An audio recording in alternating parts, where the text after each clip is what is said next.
Beverly Reynolds, and I'm the owner and designer of H&T Design Media. Some of you also know me as an author and illustrator as well.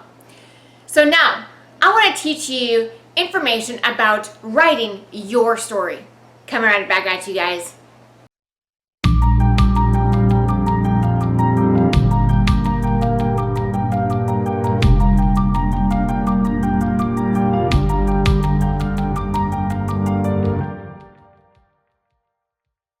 Now, a lot of you guys have expressed interest to me in writing your own book. Maybe you have a story within you that you just kind of need to pull out and write it. Actually sit down, brainstorm the topic, and just go for it. It doesn't really make a difference if you want to go through a publisher or you want to self-publish your book. There's options and advantages and disadvantages to both. But what I want to do is share with you my story.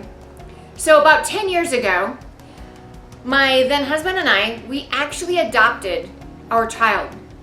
He is now 10 years old. He's actually in a couple of rooms over from me. But I want to share with you his story, ultimately mine.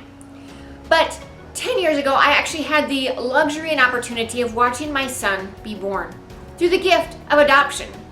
That is, there were two selfless parents that gave literally of themselves so that my husband and I could become parents.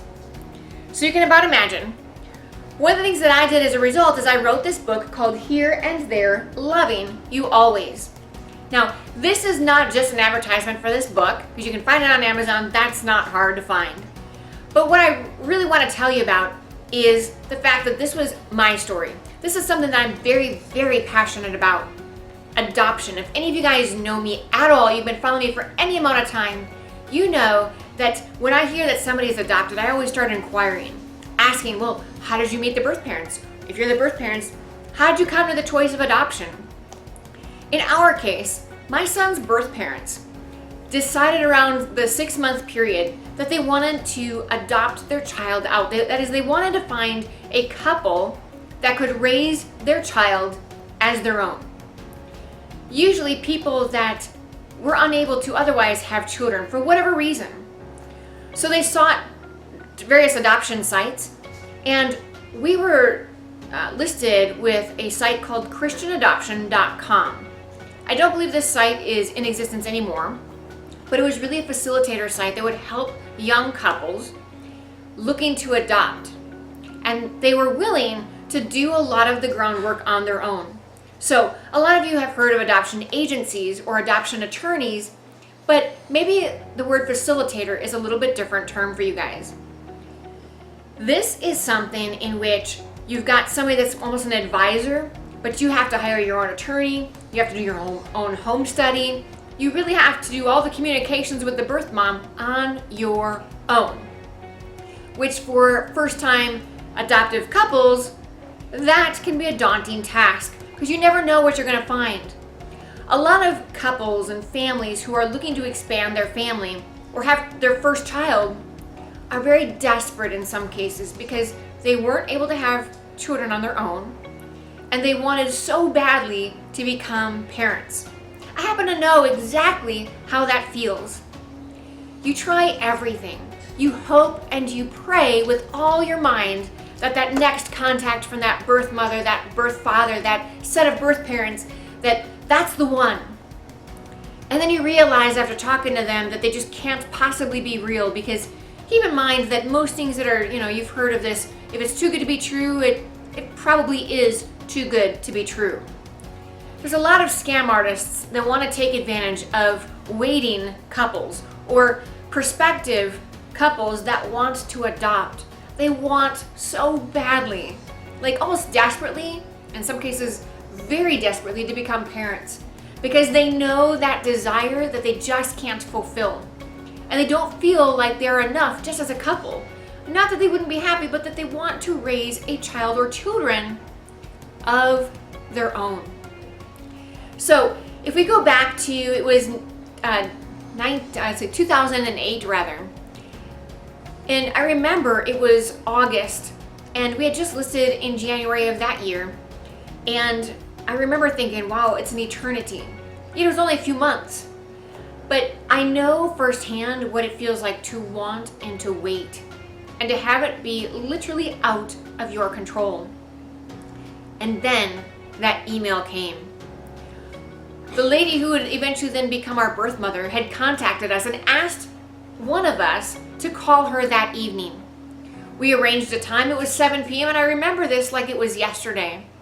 We literally, between the two of us and the two of them, between the four of us, had a 4-hour-long conversation.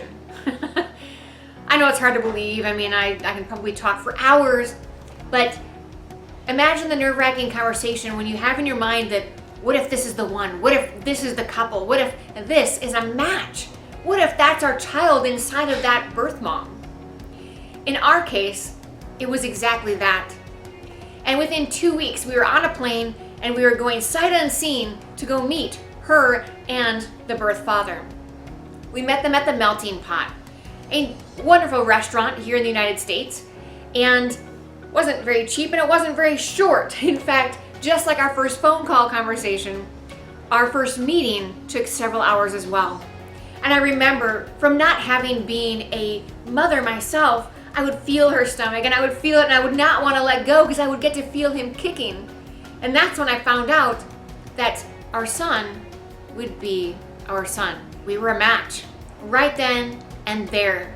We took a chance that, well, what if she's a scam artist? We just got on a plane and said, you know what, we're going to figure it out and it's going to be great. Not every adoption story has that happy, almost perfect storybook ending. But I did write a book about it, as if I was the birth mother.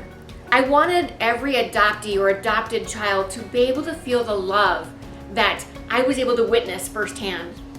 My son's birth mother, to this day, 10 years after he was born, still calls us up. If there's a hurricane outside our door, she's the first person to pick up the phone or text and, hey, how you guys doing? You guys okay? And she'll wait for a response. If she doesn't get a response, she'll pick up the phone. Or she'll keep calling until she gets a response. I'll never forget during Hurricane, I believe it was during Hurricane Rita, but one of those hurricanes that hit our area several years back. In fact, before he was even born, she was already pregnant and she was checking us to make sure, hey, are my child's parents okay? And that's how she referred to us. Are my child's parents okay? That is selfless love, selfless. She gave of herself. If we fast forward a little bit of time, I remember I got that call that said, okay, I fell in the shower this morning and guess what? My water broke and he's coming in 24 hours. I was like, whew, I'm in Houston, Texas. She's in Orlando, Florida. I got a little bit of ground to cover, but we got this. So I booked the next flight in the morning, not even looking at the cost, just saying, okay, what's the first flight I can get out? How fast can I get there? And then when I got to Orlando, I had to, of course, drive through what I consider to be like the swamplands of Florida. Those of you who know that area know very well what I'm talking about. And I was, of course, nervous. I'm going, okay, there's probably alligator-infested water there and there, but I got to just focus going forward because I've got a mission. I've got to get to my little baby boy. And within a few hours of my arriving, there he was. I remember holding her leg and watching as he just crowned, and there he was, and just, it was like literally a storybook situation. But then you have this sort of tug at your heart going, but she's giving him to us. She's carried him inside of her for so long, and now she's giving her baby up to us to raise. She's entrusting us with the life of her child. What a beautiful moment. And I can look back now, and my son being 10 years old, he literally has the ability to sit there and ask questions. He can ask, tell me about the day I was born. Tell me about my birth parents. Hey, can we visit them? He can voice those challenges, those heartfelt emotions. And even though we had a great situation, of course he still has questions, and I welcome those questions. So then I also wrote this book called Here and There, Loving You Always, and actually illustrated and wrote this book. And it's kind of fun because it was my way of literally expressing the positive emotions, and it's also my way of giving back to the adoption community because, I remember being in a situation where we wanted to adopt and we didn't know if it would ever come. We didn't know if it would be possible. We didn't know what kind of situation we'd be getting ourselves into. But it ended up being the most beautiful situation that we could have asked for. And then I was able to turn around and use my gifts and talents, in this case, writing and drawing, or in this case, using marker, to create these beautiful illustrations that I'm so proud of. And I get to help other adoptive couples who are looking to adopt. And it's a book that, a hardcover bound book that they can share with their children. If you search for my name on YouTube, you can actually find a video of my son a couple years ago reading this book. And it's kind of cool. It's a book written about him. So I urge you to find ways that you can share things with your children. You never really know the impact, the positive impact that you can have on not only your children, but on other people's children as well. In my case, it was adoption. So I decided to use my gifts and talents of writing and illustration to illustrate that and to use that to share a message with other people. So I would really urge you to find your message. Find whatever message it is that is inside of you, whether it's writing a book or whether it's teaching a class. Share that with the world. You have a story within you. So at that, be sure to like this video, give it a thumbs up, share it to all your friends, subscribe to our YouTube channel, and as always, make today great, guys.